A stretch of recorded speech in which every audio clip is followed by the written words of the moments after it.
All right, so in my book, Fire Yourself, I have this system in here. I call it my secret system to vet any deal. And I'm gonna let you in on a secret because I think that this is something most people get wrong. Now, the way I do it, I have this chart here I'll show you, is that you start with the market, the operator, and then the deal. Now, you do it in that order for a specific reason. A lot of people say, oh, but I get deals sent to me. I start with the deal, and then I work backwards. No, you have to start with this way. If you do it this way, you're gonna find you're gonna get better results. And I've used this in any market. I've used it in ATM machines, multifamily, oil and gas, venture capital, self-storage, car washes, other private equity stuff. I've used it in different things, and you can use it. It works in areas where you're asking those questions. You know, what is happening in those specific markets? How do I vet operators and how to look at deals? So let's jump in. I'm gonna get in the weeds, but not too nerdy. I think you're gonna love this. It's gonna be the secret system to analyze any deal. So let's jump in. All right, so quick intro. My name is Bronson Hill. We have over 200 million in multifamily assets like this one back here. I'm the CEO of Bronson Equity. We're also doing cash flowing investments for professionals and business owners. We've paid over $2 million in 2023 back to investors just in 1 year alone. So we're doing a lot that's really providing a lot of results for people. We'd love to partner with you. We also provide educational things like this. Again, this is just my opinion. These are not, get your own investment advice as you watch this video. So Tony Robbins says this, and I want to start with this. He says, the quality of your life is a direct reflection of the quality of the questions you are asking yourself. So if you want to get have a high quality life, have a better life, you got to be asking yourself good questions. You got to be asking yourself those quality questions. And it comes to, even with investing, we've got to be asking better questions. We want to get better results. We've got to ask better questions. So I basically shared that chart with you. I'm going to put up here again that you have, and I do it in this order. A lot of people say you start with the operator and then you go to the market. Whatever. I always start with the market, because the reason you start with the market is because you can do a lot of things wrong.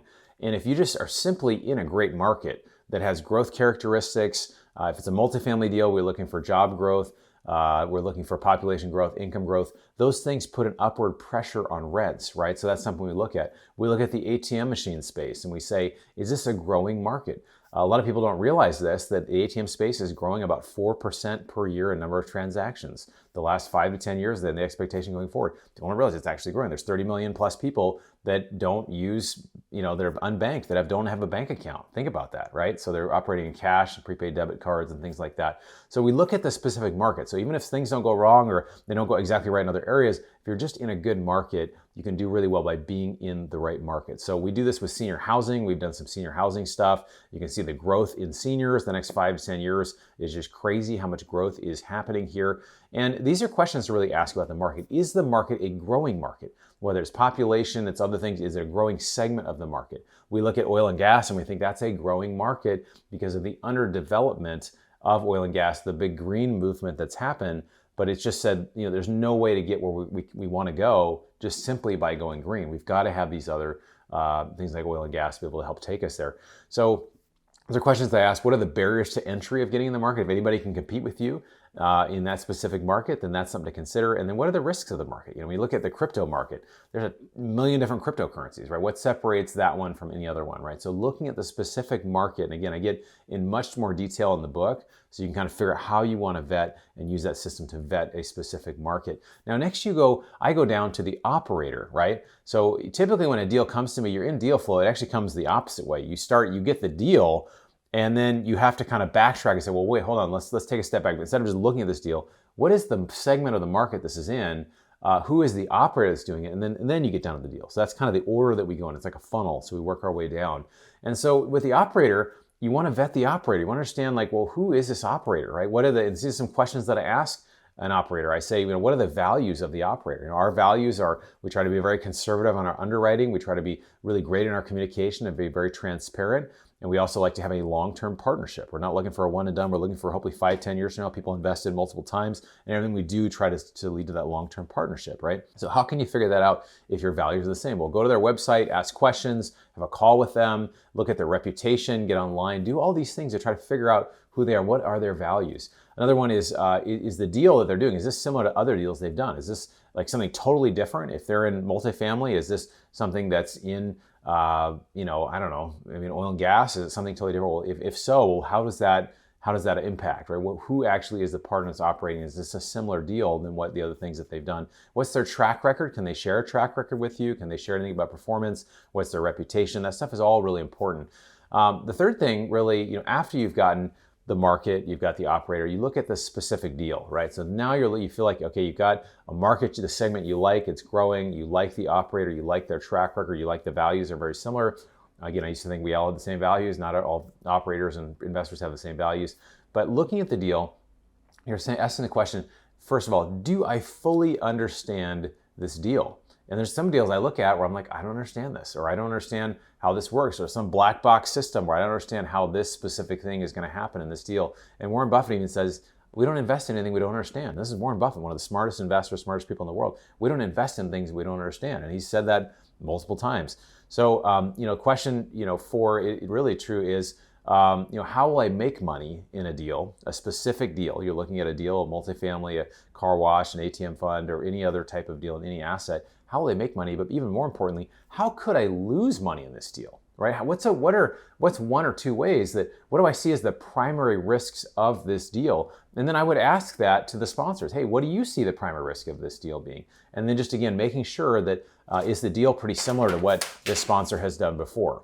Okay, so I want to share a few green flags that I have for deals, when I find deals that I like, right? So a green flag is the operator has similar values, right? So that's important. The operator has similar values. The operator has a great reputation and a great track record. The deal makes sense to me. I see how I can make money. I see the downside of the upside. I see the different sides, how it could go well or not, and I like it. And I see that there's limited downside risk. We've talked about this. There's a book called The Dhando Investor by Manish Pabrai, Dhando, D-H-A-N-D-O, H-O, something like that, Manish Pabrai. He talks about heads I win, and if it's tails, I don't lose much, right? So it's an asymmetric return. Your upside is higher than your potential downside, or there's a chance I lose some money, but there's also a chance this goes 10x, right? So there's an asymmetrical type of return that you see. And then you see a growing market, or at least a stable market. If you have a shrinking market, whatever that specific market that you're invested in, it's usually not a good place to invest. So it's tough to think about. So I want to share this quote for you. Anyway, I hope you found value from this. Again, I encourage you to get the book, Fire Yourself. It's at Amazon and where books are sold. Encourage you, because it's going to go much more in detail on this stuff, but you'll feel much more comfortable once you get this down and once you look at some deals and you kind of know what to ask and what questions are there. Warren Buffett says risk comes from not knowing what you're doing, right? So if you don't know what you're doing, if you don't have any, it's hard. When you're inexperienced, you just don't know what to do. But that's where investing in your own education is the first thing. Looking at some deals, asking questions, meeting other passive investors, that's all really valuable stuff.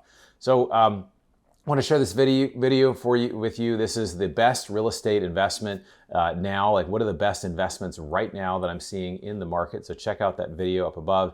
And then if you haven't joined our investment club, you're not hearing about great deals that we're doing. And we've really vetted with partners and really try to find things that are awesome. And we really have a strong preference for cash flow, which is a lot of deals these days are not. And so we're doing a lot of things outside of real estate that I'm just super excited about. So multifamily, oil and gas, ATM machines, car washes, other types of businesses that we're seeing amazing things there. You can go to bronsonequity.com, the link below, you can click it, and or if you're at our website, click the join button, and we'll start a relationship with you. We'll basically get to know you a bit, find out your goals, and see how it makes sense to work together. So thank you for taking the time to educate yourself. Really, it's an honor, and I'd love to see your comments below, what you thought about this video. Please feel free to like and share this, and we'll look forward to seeing you on the next video.